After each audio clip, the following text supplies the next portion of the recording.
Good morning, students. I am Rakesh Ranjan in front of you all. Today I will tell you the other basic facts related to trigonometry. Dear students, मैंने आपको पिछले online video classes के द्वारा जो भी trigonometry से संबंधित basic facts होते हैं, बेसिक कंसेप्ट्स होते हैं, मैंने आपको बताया था और फार्मूलाज डेरिवेशंस का रूल्स भी बताया और फार्मूलाज डिराइव करके भी बताया। आज मैं आपको ट्रिगोनोमेट्री के बेसिक कंसेप्ट्स के आधार पे जो ट्रिगोनोमेट्री का फर्स्ट एक्सरसाइज क्लास 10 के लिए है, एक्सरसाइज 8.1, उसके कुछ प्रश्न का सॉल्यूशंस बता रहा हूं ताकि आपको इस एक्सरसाइज को बनाने में और अन्य एक्सरसाइज को भी बनाने में आसानी से आप बना सकें। तो पहला क्वेश्चन है कि in triangle ABC right angle at B AB is equal to 24 centimeter, BC is equal to 7 centimeter. Determine sin A, cos A, and sin C and cos C. Since in this question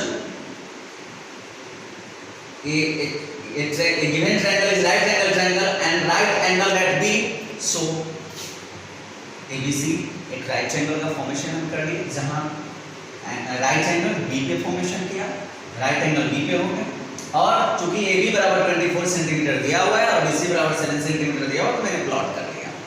अब B चूंकि B पे right angle बन रहा है, तो B के ठीक opposite यानी the side opposite to the larger angle is always larger side of the triangle. So AC is larger side of the triangle and it is also known as hypotenuse of the triangle.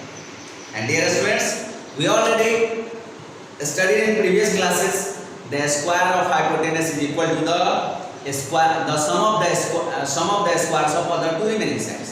So we can write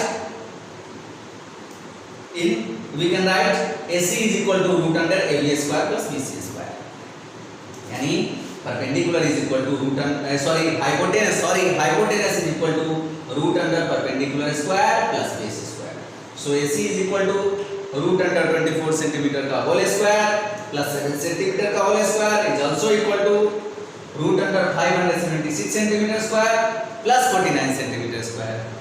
then AC is equal to root under 625 centimetre square and the square root of 625 is 25, so AC will be equal to 25 cm. अब जो मूल बात है उसको आप ध्यान से समझेंगे कि क्या है। सिंस ये दो क्वेश्चन है इसमें दिया हुआ, एक में sin A cos है और दूसरे में sin C cos C। तो यहाँ देखने से आपको क्या लग रहा है, यहाँ A जो दिया हुआ है ना एंगल दिया हुआ है, यहाँ C जो दिया हुआ है एंगल दिया हुआ है, एंगल को डिनोट कर रहा है।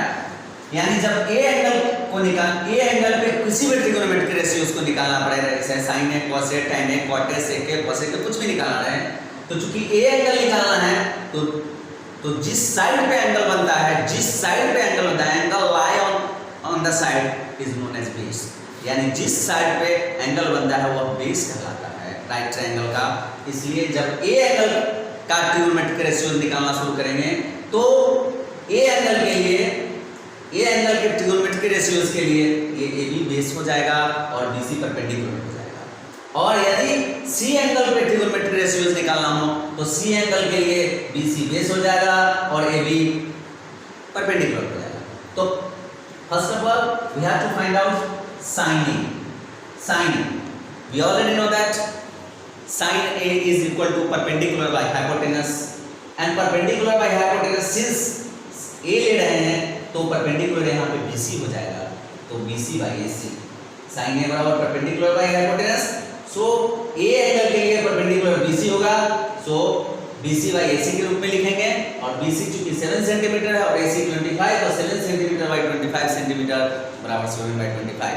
I repeat again, sin A हमें sin A प्राप्त करनी है और चूंकि AB साइड पे बन रहा है अतः AB बेस होगा, तो इस आधार पर A एंगल के लिए जितने भी ट्रिगोनोमेट्रिक रेशियोज निकालना रहेगा उसके लिए बेस AB ही होगा और BC परपेंडिकुलर होगा। तो we already know that sin A बराबर परपेंडिकुलर बाय हाइपोटेनस, तो परपेंडिकुलर बाय हाइपोटेनस, तो A के लिए परपेंडिकुलर BC और हाइपोटेनस कभी नहीं बदलेगा, चाहे A एंगल ले या C एंगल ले, कोई भी दो एक्यूट एंगल में से कोई भी एक्यूट एंगल ले, लेकिन हाइपोटेनस नहीं बदलेगा। तो sin A बराबर परपेंडिकुलर बाय हाइपोटेनस, तो परपेंडिकुलर आपका BC है और हाइपोटेनस AC है। इस फिगर के अनुसार A एंगल के लिए तो 7/7 सेंटीमीटर बाय 25 सेंटीमीटर बराबर 7/25। So the value of sin A बराबर 7/25। And next cos A, cos A we already know that cos A is equal to base by hypotenuse, base by hypotenuse। अब A angle के लिए base AB है और hypotenuse आप जानते हैं वो कभी नहीं बदलती है। एक्यूट एंगल के फॉर्मेशन में ट्रिग्नोमेट्री रेशियोज का वैल्यू परपेंडिकुलर और बेस चेंज करता है, लेकिन हाइपोटेनस चेंज नहीं करता है। तो cos A बराबर base by hypotenuse and base is AB and hypotenuse is AC, so cos A बराबर AB by AC, so 24 centimeter by 25 centimeter, then cos A is equal to 24 by 25. Okay, you find it? And the next sin C। अब C angle पे विचार करना है, C angle पे trigonometric ratios निकालने हैं। तो C एंगल के लिए बेस BC हो जाएगा और परपेंडिकुलर AB हो जाएगा। मैंने अभी पूर्व में ही आपको बताया है जो एंगल बनेंगे वो बेस हो जाएंगे, जिस साइड पे एंगल बनेगा वो बेस हो जाएगा। हाइपोटेनस कभी चेंज नहीं होगा, जब भी चेंज होगा तो वो अदर दो एक्यूट एंगल जो बचे हुए वही चेंज होंगे, एंगल के अनुसार बेस और परपेंडिकुलर चेंज होंगे। तो जब C एंगल लेना है, C एंगल पे ट्रिगोनोमेट्रिक रेशियो बनाना है, तो बेस BC और AB परपेंडिकुलर होंगे। तो sin C बराबर perpendicular by hypotenuse, so AB by AC बराबर 24 centimetre by 25 centimetre is equal to 24 by 25। And cos C is equal to base by hypotenuse, यानी BC by AC बराबर 7 centimetre by 25 centimetre, so cos C is equal to 7 by 25। Okay, I hope you mind it. Next question चलते हैं। अब यहाँ पहले question को आप बनाना सीख लिए। अब डियर स्टूडेंट्स ध्यान से, बीच में 2 3 4 ऐसे क्वेश्चंस हैं जो सिमिलरली इसी प्रकार के क्वेश्चन है, इसलिए मैं उसको आपको नहीं बता रहा हूँ। अब जो नेक्स्ट है थोड़ा सा इससे अलग, ऐसे कुछ है नहीं, सब एक ही तरह के, सबके बेसिक कंसेप्ट एक ही हैं। और एक बेसिक कंसेप्ट अगर आपने बेसिक कंसेप्ट का क्लास कर लिया तो मुझे लगता है कि किसी भी स्टूडेंट्स को सॉल्यूशन बताने की जरूरत टीचर के द्वारा नहीं है। फिर भी मैं आपको बताने की कोशिश कर रहा हूँ ताकि आपकी ये स्किल और इम्प्रूव हो सके और अच्छी तरह से समझ सके। तो अब 5 नंबर क्वेश्चन में आपको बता रहा हूँ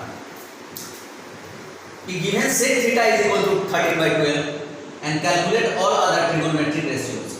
दिया हुआ है प्रश्न में कि sec थीटा बराबर 13/12, तो हमें जितने भी त्रिकोणमितीय तादाद में हैं वो सभी को प्राप्त करना है। यानी ट्रिगोनोमेट्रिक रेशियोज में साइन को सेक को छोड़ के जो भी है sine, cos, tan, cot, cosec सबको प्राप्त करना है।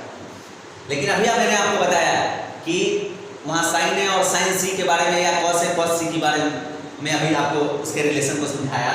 तो यहाँ देखिए सेक थीटा है, इसका मतलब हमको थीटा एंगल डेरिवेशंस में लेके चलना है।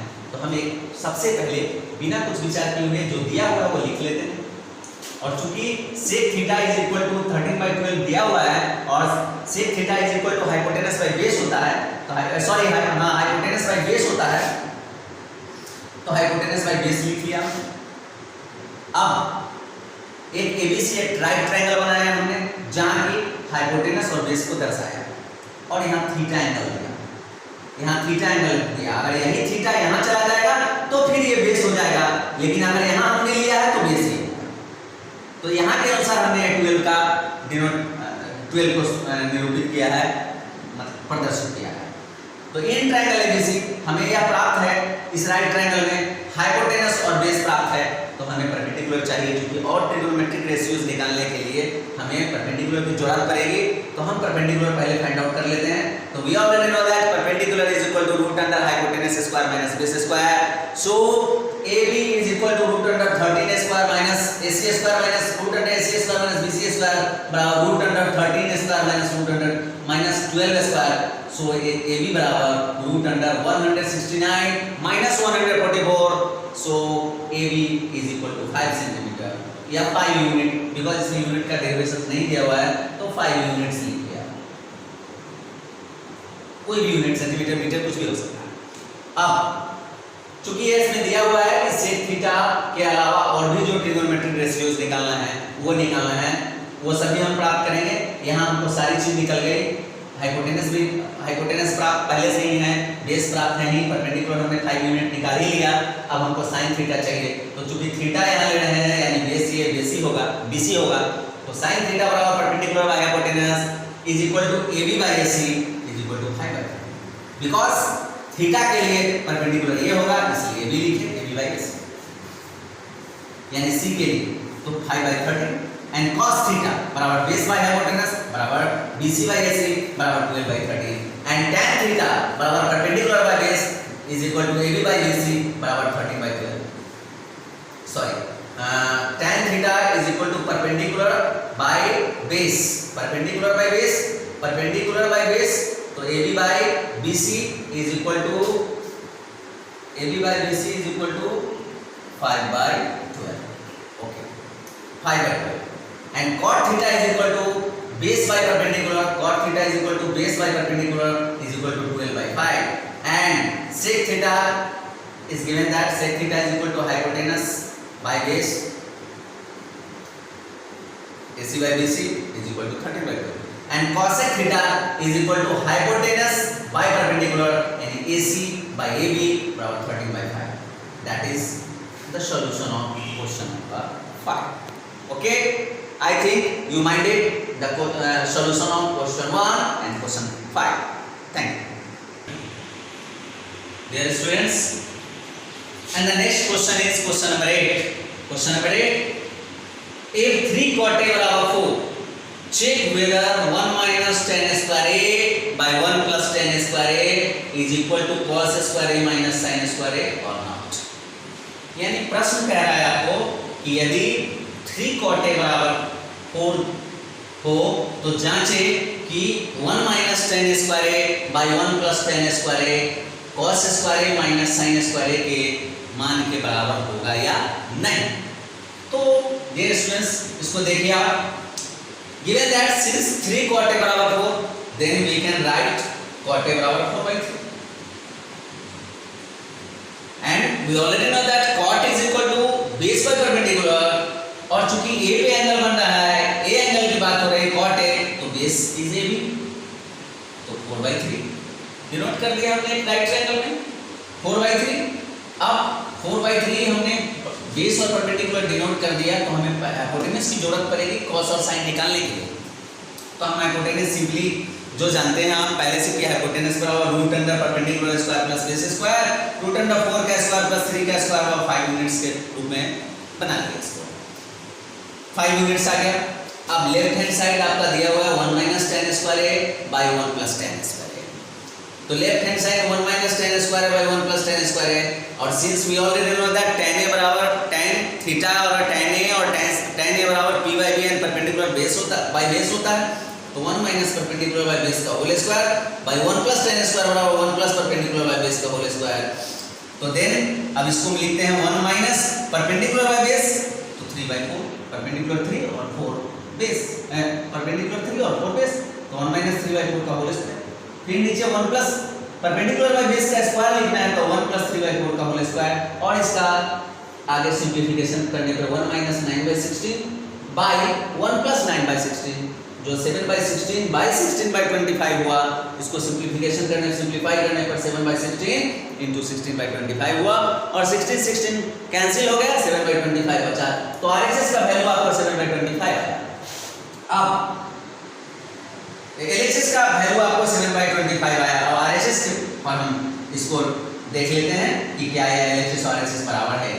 तो फिर RHS पे हम वैल्यू पुट करते हैं कि RHS दिया हुआ है cos square A minus sin square A, cos square A minus sin square A, and we already know that cosine जो होता है वो बेस बाय हाइपोटेनस होता है और sin परपेंडिकुलर बाय हाइपोटेनस होता है, तो बेस बाय हाइपोटेनस का square minus perpendicular by hypotenuse का स्क्वायर, और सिंस बेस 4 है और हाइपोटेनस 5 है तो 4 बाई 5 का होल स्क्वायर, और चूंकि परपेंडिकुलर 3 है और हाइपोटेनस 5 है तो 3 बाई 5 का होल स्क्वायर, और इसको सिंप्लीफाई करने पे 16 बाई 25 माइनस 9 बाई 25 और ये वैल्यू 7 बाई 25 आ गया। तो हम यहाँ देखते हैं कि LHS का जो मान 7 बाई 25 आया वही RHS का मान 7 बाई 25 आया, तो LHS बराबर RHS चेक हो गया और ये ऑलरेडी बराबर है। Okay, you minded?